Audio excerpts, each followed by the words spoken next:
कम से कम 3 साल हो गए हैं कंटिन्यूसली इलेक्शन हो रहे हैं और हर बार हमारी 1 से 1.5 महीने के लिए है ना कॉलेज ले लेते और हमारी छुट्टियां रख देते। और 2008 से आज की तारीख तक सरकार ने एक भी वैकेंसी नहीं निकाली। हमारे कॉलेज में जितनी भी लैब्स है वो टाइमली अपडेट नहीं होती है।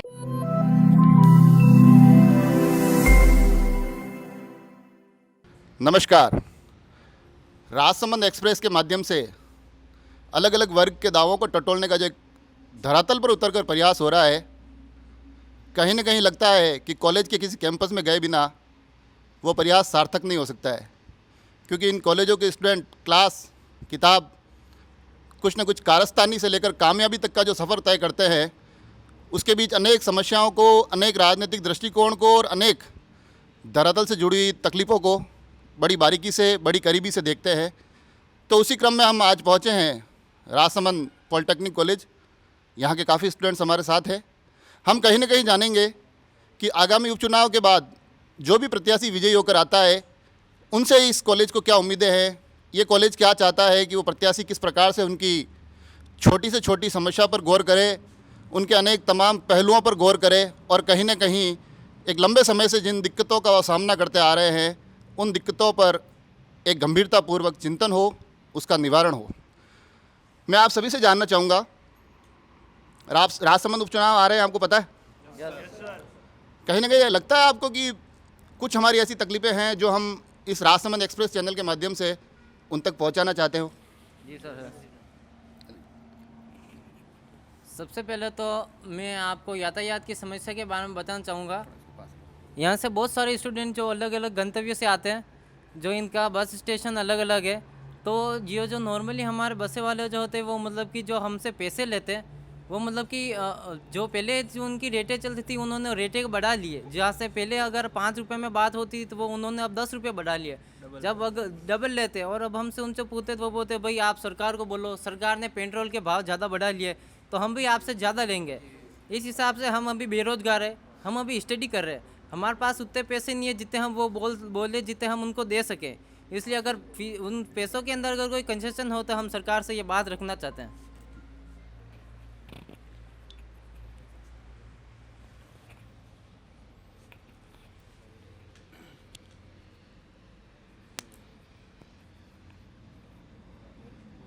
स्टार्ट। हमारी दूसरी समस्या ये है कि जब भी हमारे इलेक्शंस होते हैं, कम से कम 3 साल हो गए हैं कंटिन्यूसली इलेक्शन हो रहे हैं और हर बार हमारी 1 से 1.5 महीने के लिए है ना कॉलेज ले लेते और हमारी छुट्टियां रख देते हैं, जिससे हमारे पढ़ाई में बहुत सारा नुकसान होता है। और कोई आगे?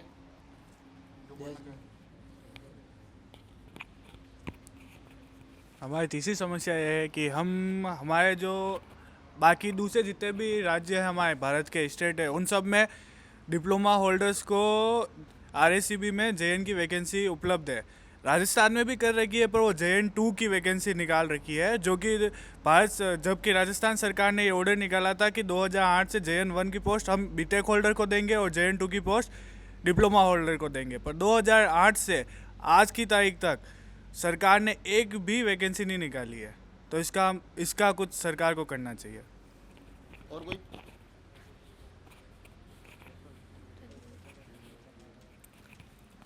मैं आपको हॉस्टल से रिलेटेड मैं अपने कॉलेज की जो समस्या है उसके बारे में बताना चाहूँगा कि मोस्टली स्टूडेंट यहाँ से बाहर के ही हैं, लोकल यहाँ से कोई नहीं है। तो यहाँ पे जितने भी स्टूडेंट हैं यहाँ पे उनको रूम से रिलेटेड बहुत सी सारी समस्या होती है, जैसे कि यहाँ पे आसपास सारा ज़्यादा मार्बल ही है, मेन हाईवे पे है, तो यहाँ पे पास में किसी को रूम नहीं मिलता है, तो बच्चों को बहुत दूर से चल के आना होता है। और मेन चीज़ यहाँ पे ना गाड़ियों की व्यवस्था है, यातायात की है, तो उनको बहुत तकलीफ़ होती है यहाँ कॉलेज तक आने के लिए।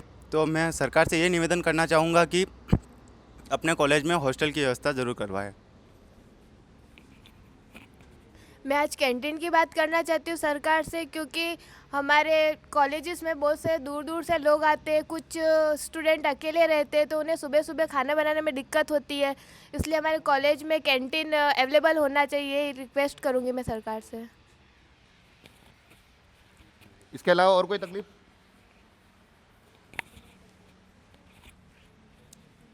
मैं सरकार को हमारी लैब की समस्या के बारे में बताना चाहती हूँ कि हमारे कॉलेज में जितनी भी लैब्स है वो टाइमली अपडेट नहीं होती है। मतलब उनमें जैसे कि मेरा कंप्यूटर साइंस ब्रांच है, तो हमारे जो लैब है उनमें कंप्यूटर्स जो है वो बहुत पुराने हैं। तो ऐसे टाइमली जो लैब है वो हमेशा अपडेट होती रहनी चाहिए। Thank you. और भी कोई बोलना चाहे? किसी को कोई ख्याल आया हो?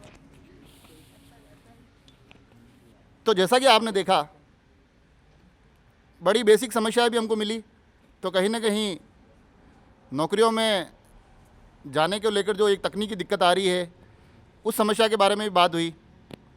और जब हम इन संस्थानों को देखते हैं, जब इन कॉलेजों को देखते हैं, जब इन विद्यार्थियों को देखते हैं, तो हमको लगता है कहीं टेक्निकल रूप से देखें तो हम इनकी जो लैब होती है, इनकी जो फैकल्टी होती है, यहाँ जो सुविधाएं होती है, उनसे इतर भी कहीं ना कहीं कैंटीन, आवागमन, इनके रहने की व्यवस्था, बड़ी बेसिक सुविधाएं जिनकी इनको ज़रूरत है। और ये कोई आज की दिक्कत नहीं है। जब से ये कॉलेज बना है, जब से ये विद्यार्थी यहाँ पर आ रहे हैं, पढ़ रहे हैं, तब से इन समस्याओं का सामना कर रहे हैं। तो कहीं ना कहीं अब आने वाले प्रत्याशी के साथ साथ सरकार की भी एक बड़ी जिम्मेदारी है कि जिला मुख्यालय के इस पॉलिटेक्निक कॉलेज के विद्यार्थियों को जिस प्रकार से वो संभव हो, जिस प्रकार से और जितना जल्दी हो सके, कम से कम बेसिक जो ये इनकी आवश्यकता है, उन आवश्यकताओं पर ध्यान दिया जाए, उन आवश्यकताओं को सुना जाए और कहीं ना कहीं इनके आवागमन से लेकर, इनके जॉब को लेकर, इनकी सुविधाओं को लेकर, इनकी फैकल्टी को लेकर जो बात ये आज इस कैमरे के माध्यम से आप तक पहुंचा रहे हैं, उसको सुना जाए, उसका निवारण किया जाए और उसको दूर किया जाए। इसी क्रम में हम कोशिश करेंगे कि राजसमंद एक्सप्रेस के माध्यम से फिर किसी नए कॉलेज में, फिर किसी नए संगठन में या फिर किसी नए वर्ग में जाए, उसकी बात सुने और उस बात को पहुंचा सके आगे आने वाले विधानसभा के विधायक से। धन्यवाद।